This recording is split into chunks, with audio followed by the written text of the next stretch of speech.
This is Right to Life Radio, a production of Right to Life of Central California. And now, here's your host, John Gerardi.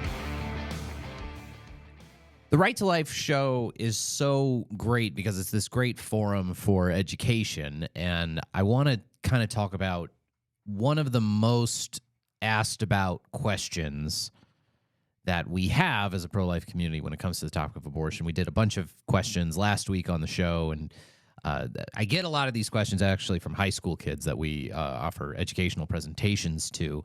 One of the most commonly asked questions we get is about how can we as pro-lifers oppose abortion when abortion is necessary for preserving the health and safety of women. This is a very common complaint about the pro-life side. I've heard at a number of pro-life events the counter-protesters coming up and yelling chants, which I'm not much of a chanty guy, not much of a slogan-y at the protest yelling chants kind of guy.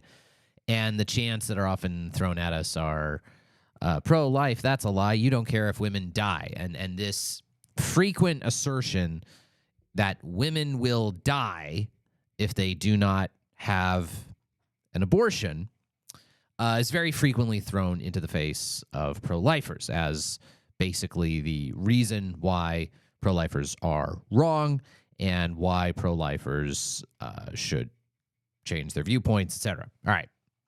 So I want to... Oh, Jesus, I just pinched my funny bone there. So I want to address that question and address it head on because it's a serious topic. And I think a lot of people legitimately have questions. Well, are there pregnancies where you need to do an abortion in order to preserve the mother's life and health?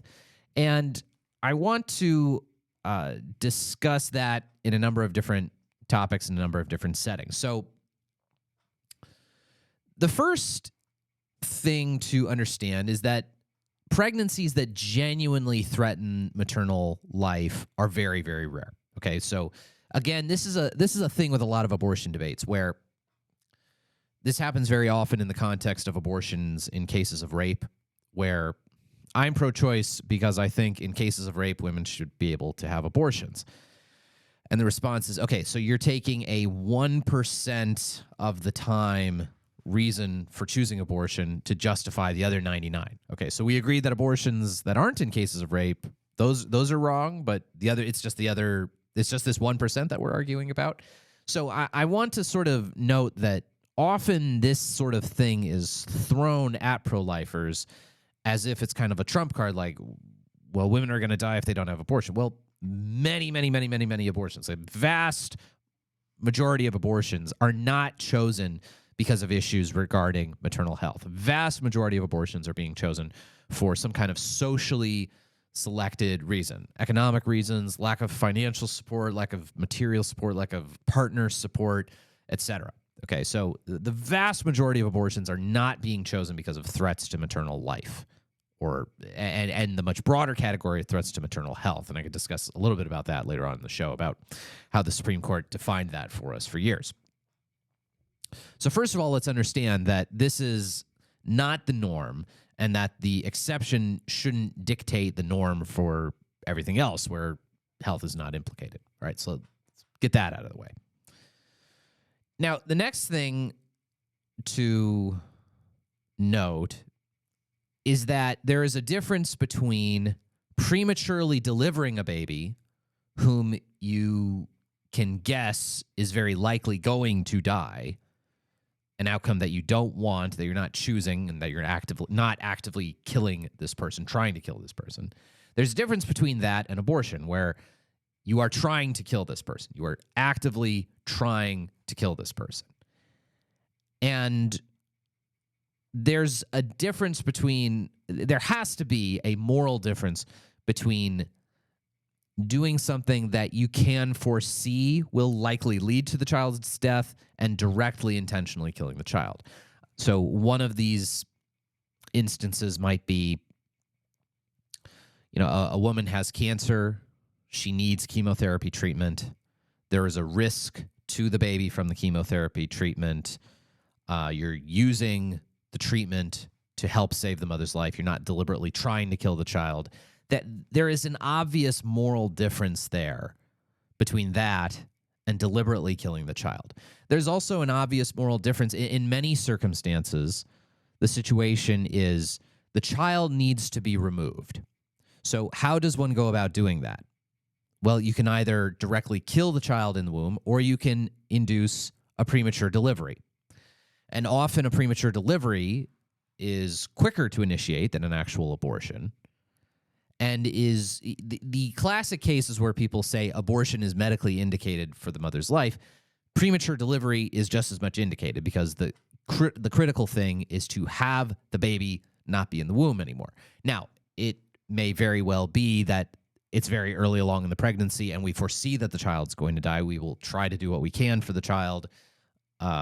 We don't want the child to die. That is, I think, something much different from directly and intentionally killing the child.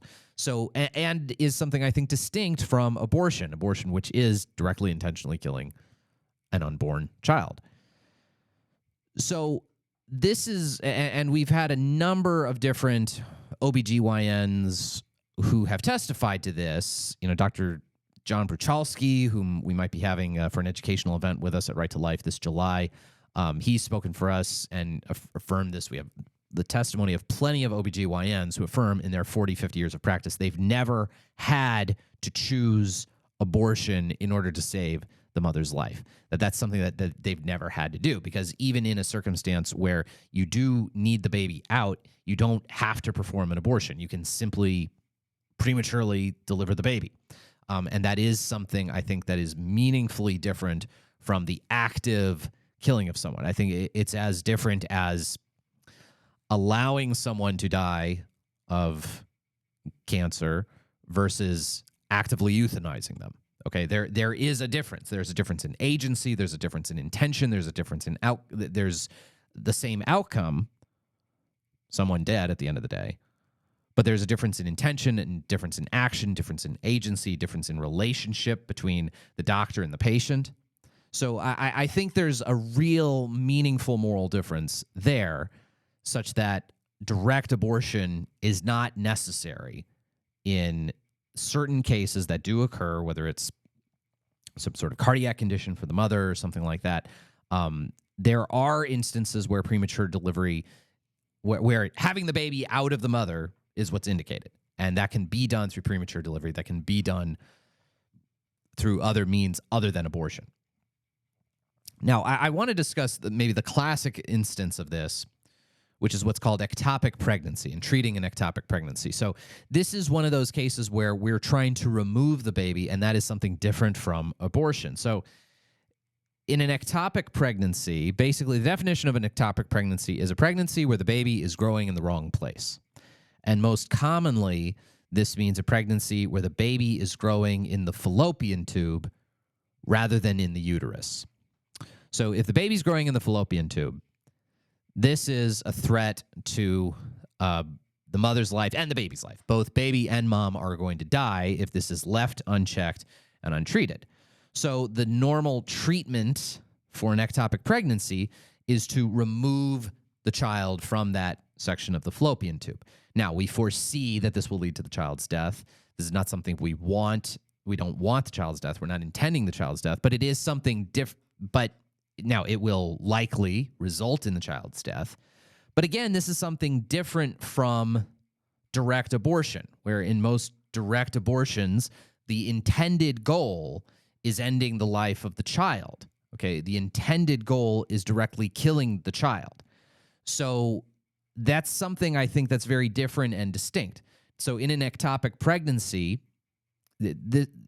removing a child in the context of an ectopic pregnancy has been recognized universally by everyone on the pro-life side as one of these things that it's not even really an exception to abortion. It's not abortion. It's something that's in a different and separate category to abortion.